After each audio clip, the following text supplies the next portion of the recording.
Эң башкысы биз кичинекей бөбөктөрүбүз үчүн эң сонун мультфильмде тартылып алдык. Аларды азыркы тапта бала бакча мектепке барабыз деп турган чагыда. Андыктан бүгүнкү күнүңөр эң сонун жалаң деген 5 деген бааларга арзысын деп айта кетмекчибиз. Ал эми биз эфирге кайта турган, студияга кайта турган болсок, бизде бүгүн өзгөчө атайын мейманыбыз бар. Ден соолук жаатына кеп кылууну туура көрүп турабыз, Ооба. Анан сиз баса белгилеп кетпедиңизби? Биздин кичинекей досторубуздучу. Анан сиз дагы баягы мектеп кезиңизде, кичинекей чагыңызда манты деп эмдөөдөн өтсөңүз керек. Эсиңизде болсо керек. Көп жечүбүз мантыны. Анан ошо бизди алдачу окшойт да, ошо манты жейсиңер деп алып барып эле анан кийин чырылдатып эле алып келчү.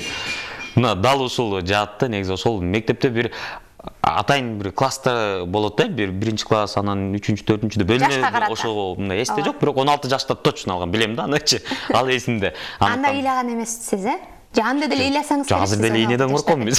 Азыр деле ийнеден корком. Мына ошол учурда чындыгында эле азыр ата-энелер же болбосо биз курактуу жаштар билет болуш керек. Ар дайым эмдөөдөн убагы менен өтүп турчубуз. Ал эми ошол мезгилде сөзсүз түрдө өтүш керек болчу. Азыркы убакта эмдөө бул баягы каалоосуна жараша өтүлүп келүүдө. Албетте бүгүн биз ошол эле кичинекей балдардын эмдөөсү тууралуу эмес, чоң адамдардын дагы эмдөөсү тууралуу биз сөз кылалык деп атайын адисибизди мейманга чакырган болчубуз.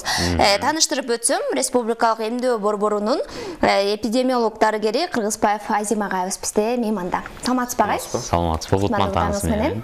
Бирге болсун. Чындыгында эле эмдөө дегенде дароо эле биз кичинекей балдарды элестетет экенбиз да. Ошо жашы кичинекей, анан мектеп курак, анан өспүрүм балдарды, бирок чоң эле адамдар дагы эмдөөдөн өтүшү керек экен, Канча жаштан, негизи канча жашка чейин эмдөө бар?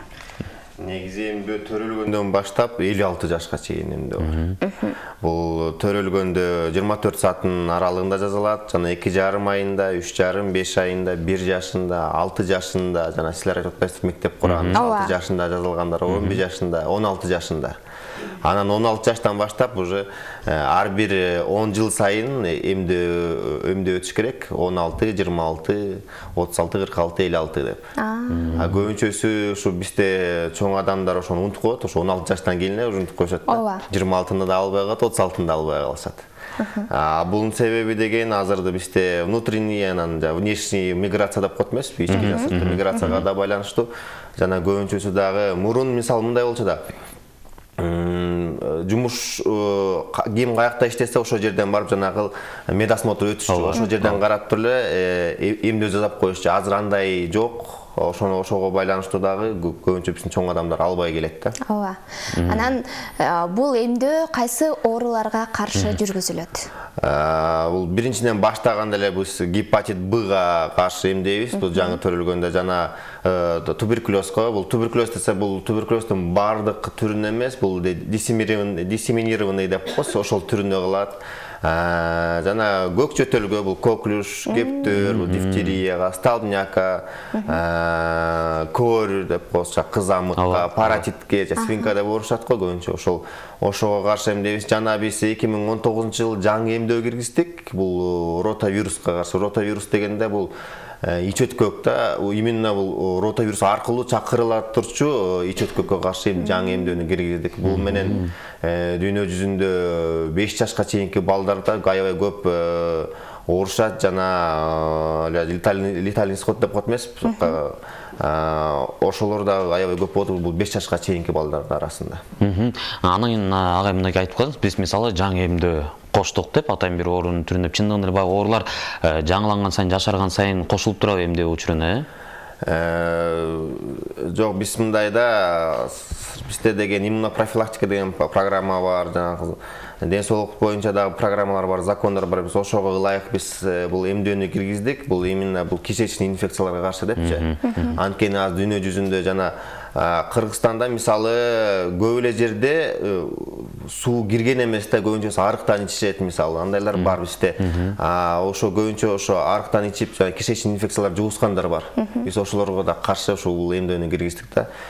Жана бул бизде азыр календарда болгондор, биз мурун эле киргизгендер, мисалы последний биз акыркысына 2019-жылы киргиздик, буга чейинкилерин киргизгенбиз. Жана дагы бирөөсү бар, планда киргизебиз деген 2022-жылдан баштайбыз деп буюрса максаттарды койдук. Бул деген ВПЧ деп коебуз, вирус папиллома человека деп жанакы рак шейки алып келет турчу ошо вирусқа каршы эмдөөлөр жасайбыз деп. Бул 11 жаштагы улан кыздарга. Анан биз чындыгында эле ошол жашы өтүп калган, ошол 16 жаштан өдө курактагы адамдар каяктан эмдөө алыш керек, кантип алыш керек, кимге кайрылыш керек, аны деле көбүрөөк билбейбиз, көпчүлүгүбүз чынында эле мойнубузга алалык. Ооба. Көбүнчө жанагы эле бул дагы эле кайра келип внутренний миграция келет да, мурун деген өзү жашаган айылда же өзү жашаган шаарда учетто турчу поликлиникадачы.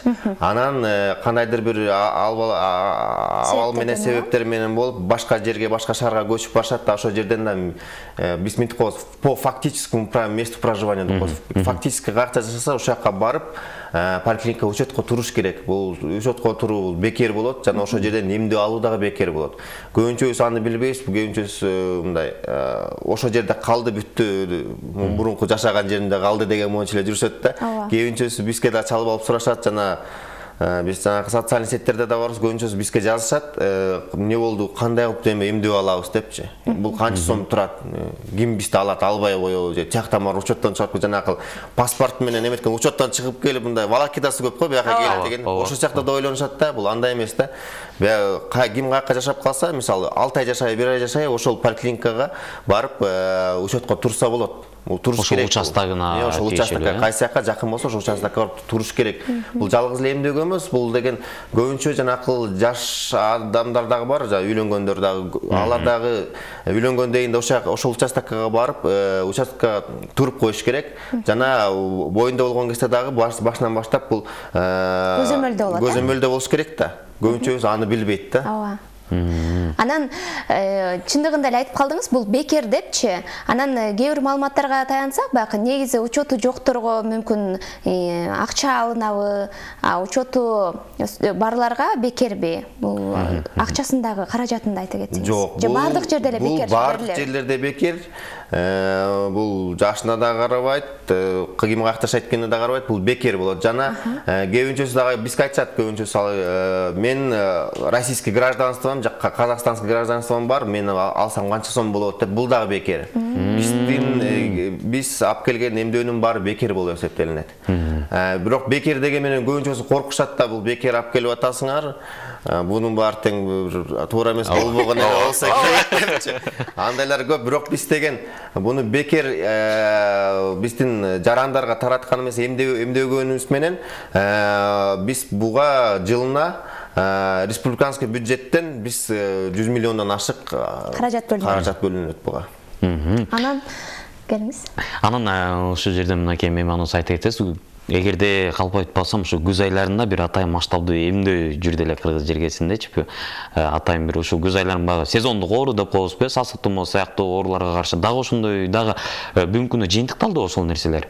Же дагы деле жүрүп атабы? Негизи бизде деген биздин бул эмдөөлөр боюнча биздик апрель айында болот. Негизи буну деген биз европейская неделя иммунизация деп коебуз. Бул атайын бул дүйнөлүк саламаттык сактоо уюмунун тарабынан жана ЮНИСЕФ тарабынан колдоо көрсөтүп, бул бир жума бөлүнүп берет.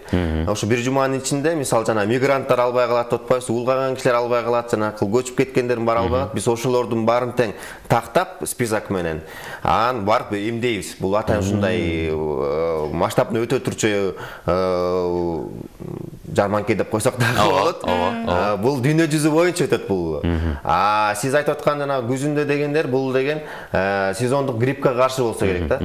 Андай дагы болуп өткөн жана 2018-2015 жылдары жанакы кызамык оорусу күч алган кезде дагы бизде мындай компания деп коебуз, компаниялар өткөн бизде. Алардын жыйынтыгын көрсөк болот, азыркы учурда бизде кызамык азайып калды, кыйла азайды. Анан кийин агай биз төмөндө дагы айта кетпедикпи? Мурун болсо сөзсүз түрдө эмдөөдөн өтүшүбүз керек эле. Азыр болсо каалоочулар гана өтө алышат депчи. Анан сөз түрдө баягы жарандардын арасында эки айры бир пикирлер бар. Сөзсүз өтүш керек же өтпөш керек депчи. Эмне үчүн ошол адамдардын жарымы өтпөш керек деген пикирге келишти? Эмне үчүн мунун себептери эмнеде? Бизде эмдөө борборунда бизде мониторинг кылабыз, эмне үчүн эмдөө албай атат биздин жарандар депчи. Мында деген 4 себеби болот экен. Бул информация маалымат жетишпегендиги, туура эмес маалымат бергендиги, жанагы религиозный убеждение деп коебуз, диний көз караштар боюнча жана башкалар деген дагы 4-сүсү бар. Бул өзлөрү билбейт эмне кандай эмеге экенин, жөн эле баш тарткандар бар да. Же болсо келбей койгондар бар. Бул булактардан маалымат тура эмес Биз төрүнчүсүнө кирет окшойбуз кесиптешимби? Биз баягы укпай эле, түшүнбөй эле, албай калгандар, албай калгандар бар. Анан мынтип айткым келет, жанакыл көбүнчө мындан басым кылган диний көз караштагы да. Анан мынтип айткым келет да, биз диний көз карашта эмдөө албай атсак, бул оорулар, жугуштуу оорулар, вирустар бул динге карабайт. Адамга жугат, политикага карабайт, жугат, законду дагы уруп ойнойт, баары эле жугуп адамды оорутат да. Ошондуктан биз мындай динге карап же башка бир нерсеге карап эмдөө албай коюш бул туура эмес. Анткени деген, мисалы мен куракты врачтар жана дифтерияны көргөн эмес, мисалчы, столбняк дегенди көрүшкөн эмес, көбүнчө ооруну көргөн эмес, бул китеп жүзүндө эле калган. Биз аны китептен окуп өткөнбүз да. Мунун баары тең эмдөө аркылуу жойдук десек болот да. Мисалы полиомиелит оорусун биз жок кылганбыз биздин Кыргызстанда, биздин Кыргызстандагы мен курактуу врачтар көп мындайды көргөн эмес да. Bunun bari emdöөнүн жардамы аркылуу. Эгер биз эмдөөнү баарыбыз тең алсак, анда биз көбүнчө ооруну биз китеп жүзүндө эле көрүп калабыз. Анан мындай дагы маалымат бар эми, канчалык чын экенин так билбейт экенмин. Ошол эмдөө алган адам баягы кайсыл ооруга каршы алып атат, ошол оорунун баягы клеткалары сөзсүз түрдө адамга сайылат экен. Анан ошол баягы организм менен күрөшөт экен деген дагы маалыматтар бар. Бул канчалык деңгээлде чындык? Бул мындай, биз эмес, эми окумуштуулар бул вакцинаны жасап чыккан кезде бул вирусту өлтүрөт же болбосо чалажан кылып жасашат да. Эми вакцинанын түрлөрү болот. Анан организмге кирген кезде биздин иммунный система аны кармап туруп бул күрөшө баштайт. Күрөшкөн кезде температура көтөрүлөт. Бул температурасынан көбүнчөсү коркушат да, бул температура көтөрүлгөндө бул аябай жакшы нерсе болуп эсептелинет да. Значит, анда иммунитет күчтүү экен депчи. Бул андан кийин, мисалы, кээ бир эмдөөнү 2-3 жолу кайра эмдөйт да. Неге деген кезде бул иммунный ответ деп коебуз, иммунный системаны кайра эске салып туруш үчүн ушундай вирус бар депчи. Ошо биздин вируска кирген кезде биздин иммунитет буну жаттап калат, кандай вирус экен, ошо менен күрөшүүгө өзүнүн методдорун ойлоп табат. Мындай жалпак тил менен айтканда ушундай да. Эгерде ошол эле вирус күчтүү болуп кетсечи, иммунитетибиз слабый, баягы начарыраак болсо. Эми бул деген биздин эмдөөлөр атайын мындай ослабленный болуп эсептелинет да. Биздин иммунитет, мисалы, кичинекей баланын иммунитети оңой көтөрүш үчүн жасалат да. Бул эми андан деле зависит этпейт. Бирок биринчиден эмдөө алардан мурда биздин педиатрлар, биздин врачтар аны бир сыйра карайт, кандайдыр бир оорусу барбы же иммундук система жагынан дагы оорусу барбы деп, иммундук система жагынан оорусу бар болсо, анда эмдетпейбиз.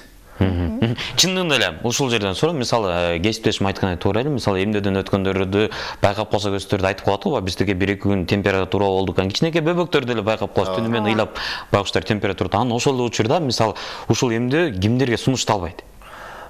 Бул деген иммундук система жагынан жабыркаган адамдар болсо, неврология жагынан жабыркаган адамдар болсо, жана ВИЧ менен ооруган адамдар болсо, бул эмдөө сунушталбайт. Буну болсо педиатр врачтар, ошо местный жана участковый врачтар карашат. Анан кээ бирлердики бар, убактылуу чектейт эмдөөдөн. Ошондой да 1 айга бар, 6 айга бар, ушуну чектеп коюшат. Бул оорудан айыкканга чейин деп. Көбүнчө бул неврологический заболеваниясы барлар, оорусу барлар, ошолорго чектеп коюшат. Анан кийин азыркы тапта урматтуу биздин сүйүктүү телекөрүүчүлөрүбүз эмдөө тууралуу сөз кылып жаткан убакпыз. Анан баягы жашы өтүп калган, улгайган биздин адамдарыбыз айткандай эле 56, 46, 36 жаштагы адамдардын эмдөөсүнүн деңгээли, алардын саны өлкөбүз боюнча канчалык деңгээлде? Алар негизи көбүнөсү алышабы же баягы барбы негизи алгандар? Канчалык пайызды түзөт? Алгандар бар эми, көбүнчөсү укпай калышат да, ушул убагында алыш керек экен деп билбей калышат, унутуп калышат да. Анан бизде жанагындай атайын эмдөө жарманкелер өтөт, эмдөөгө ылайыкталган мобилдик топторубуз бар. Алар болсо чыгышат, именно ушул жарандарды албай калгандарга барып эмдейли депчи. Бизде негизи охват деп коебуз, бул эмдөө менен охваты 95% болуш керек. Неге дегенде 95% дейбиз? Бул деген коллективный иммунитет жаратыш үчүн да.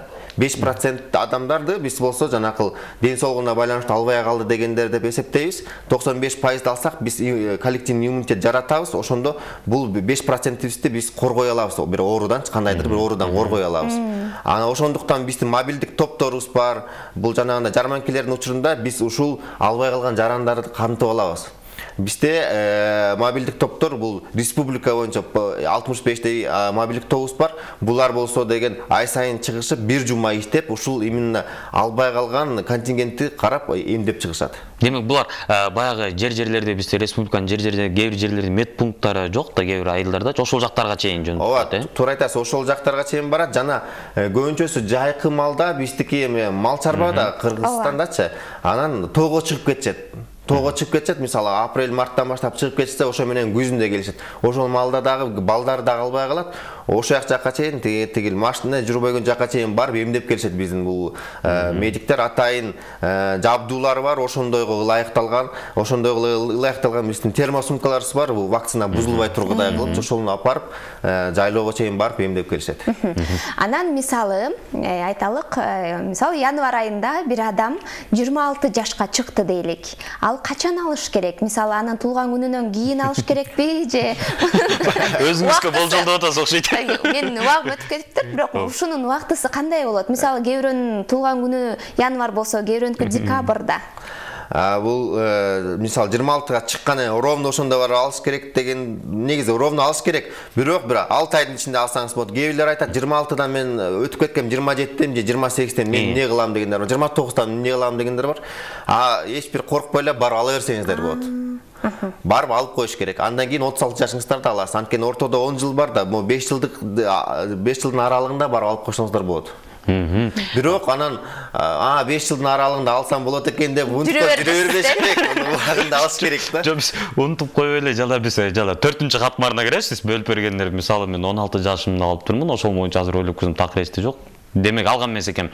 Анан ушундай эле көрүнүш, мисалы бүгүнкү күндө бизден жарандар статистика боюнча сиздердин болжолдооңуздар боюнча түшүнүгү жакшы эле болуп калдыбы? Алыш керек экен, бул бизге керек экен деген нерсе көбөйдү же баягы эле принциптерине карманып турушат сиз айткандай? Эми азыр бүт эле социалдык тармактардан маалымат жеткирип кала албадыкпы? Азыр биз социалдык тармактарга дагы регистрация болгонбуз. Жанагы Instagram, Facebook, Одноклассники дегендерге, мисалы прививка KG деп киргенбиз. Биз ошол социалдык тармактар аркылуу жана сиздердин жардамыңыздар аркылуу ушул массалык маалыматтар, каражаттар аркылуу биз элдерге жеткизип атабыз эмдөөнүн тууралыгын. Жана бизде муфтият аркылуу дагы фатва түзүлгөн, муфтият аркылуу фатва берилген. Жана жума сайын жума хутбасында жергиликтүү болуп, айыл жергелеринде, башка шаарларда дагы Кыргызстандын эмдөөнүнүн маанилүүлүгү боюнча маалымат берилет. Азыр эгер эсептесек, мисалы 2018 менен алсак, азыр эмдөөнүн баш тарткандар кыйла азайды. Мисалы ошол кезде 6,5 миң болсо, азыр где-то 4,5-5 миңге барабар. Анан кийин мынакей ошо сөзсүз түрдө ошол суроону бериш керек. Мына 1,5-2 жылдан бери 2 жылга чукулдап баратабыз. Ошо таж илдети менен абдан күрөшпөдүк. Анан кийин ушул жааттан мисалы интернет айдыны чет өлкөдө башка мамлекеттер баягы эмдөөлөрүн ала баштаптыр ушул илдетке каршы. Бизде бул вируска каршы кандай кылабыз деген суроо болот экен. Биз бул вируска каршы азыр COVAX механизмине киргенбиз. Бул COVAX механизми дегенде биздин мисалы биз сыяктуу өлкөлөргө жардам берет да, бул ГАВИ деп коебуз, глобалдык альянс вакцинация иммунизация деген бар. Атайын эффективдүү жана биздин бюджетке ылайыктуу болгон эң жакшы вакцинаны тандоого, эң жакшы мисалы бюджетке ылайыктуу дегенде кээде ойлоп калышы мүмкүн, жанагы болбой арзаныраак деген. Бул андай эмес, бизге ГАВИ жардам берет, акчасын берет. Мисалы, демек үстүнө кошуп берет алар, 50% мисалы да, 50%-ин ал кошсо, 50%-ин биздин республикага кошот. Ошентип биргеликте мисалы бир вакцина $10 болсо, $5 биз чыгарабыз, $5 ал чыгарат, анан алып келебиз деген бул ушундай мааниде да. Ошол бул биз механизмге киргенбиз. Бул механизмде иштеп атып, азыр биз бир вакцинага токтолдук. Бул AstraZeneca деп коебуз. Бул англо-шведский вакцина болуп эсептелинет. Силер уксаңыздар керек, мисалы Pfizer'дин вакцинасы -70 градуста деп коебуз, ультра кладовой депчи. Бизде андай жабдуулар жок болчу, мындай холодильниктер, мындай жабдуулар жок болчу. Ошондуктан бизге эффективдүү деп бул вакцинаны тандадык. Бул +2ден +8 градуска чейин сактоого болот экен. Демек буюрса качантан баштап жүрүп калышы мүмкүн? Буюрса марттан баштап алсак, март негизи бизде планда вакцина биздин өлкөгө келери менен баштайбыз деген пландабыз. Дагы алдын ала дагы биз массалык маалымат каражаттарынан дагы айтабыз, качан келди, качантан баштап жана кайсыл пункттарга барып, кайсыл адамдар алат деп. Анткени биз буну 3 топко бөлгөнбүз. Алып келген кезде биринчи топ бул медициналык кызматкерлери, МВДнын кызматкерлери, жана мугалимдер жана башкалар деп коебуз. Булар социально-демографическая группа деп коебуз. Экинчисинде 65тен өйдө кары-картаңдар болот, жана үчүнчүсү кандайдыр бир оорусу барлар болот да. Биз атаң 3 топ этап менен бөлгөнбүз. Жана биз ошол заранее айтабыз, кайсы жерден барып алат, кимдер алат депчи. Да бир эмен айтып кетким келет. Бул коронавируска каршы вакцинаны биз көбүнчө айтып атышат, мажбурлоп эмдөө кылат депчи. Бирок андай эмес, бул эч ким мажбурлай албайт. Бизде закон бар. Ар бир адамдын өз каалоосу бул. Эмдөө аламбы, жалбаймбы деген. Кудайым буюрса, март айында бул вакцина Кыргызстанга келсе, дагы да болсо сиз жана ошол эле вакцинаны таркатуучу адамдардан сөз түрдө интервью алып кыргыз элибизге толук маалымат таратабыз деген ишеништебиз. Андыктан сиздердин ишиңиздерге ийгилик каалайбыз. Ар дайым ошол кыргыз журтчулугунун ичинде элдердин ден соолугун ойлоп, алардын саламаттыгына bir таасириңиздерди тийгизип жүрө бериңиздер дейлик. Эң алгач сиздерге ден соолук. Анан эркин микрофон суналык сөзүбүздү жыйынтыктап. Сиздерге рахмат чакырганыңыздарга, бул эмдөөнүн маанилүүлүгүн ушу эл жүзүнө көрсөтүп бергениңиздерге. Мен айткым келет, көбүнчөсү жанагы эле мен айтып өтпөдүмбү, диний көз карашта же дагы кайсы бир көз карашта албай калышат депчи. Мен айткым келет, мисалы могу коронавирус баарыбызга көрсөттү да. Бул кандай болор экен, эгер вакцинаны албай койсок кандай болор экен. Биз жанагы календардагы эмдүүлөрдү албай койсок, бул коронавирустан дагы жаман оорулар бар. Биз ошого каршы азыр эндеп жатабыз да. Эгер аны албай калсак, мындан да жаман акыбал болуп калышы мүмкүн. Биз көрдүк, байы да кетти, кедейи да кетти дегендейчи. Ошондуктан баарыбыз тең буну унутпай эмдөөнү өз убагында алалы. Чоң рахмат. Атайын ушу убактыңызды бөлүп бергениңизге терең ыраазычылык билдиребиз.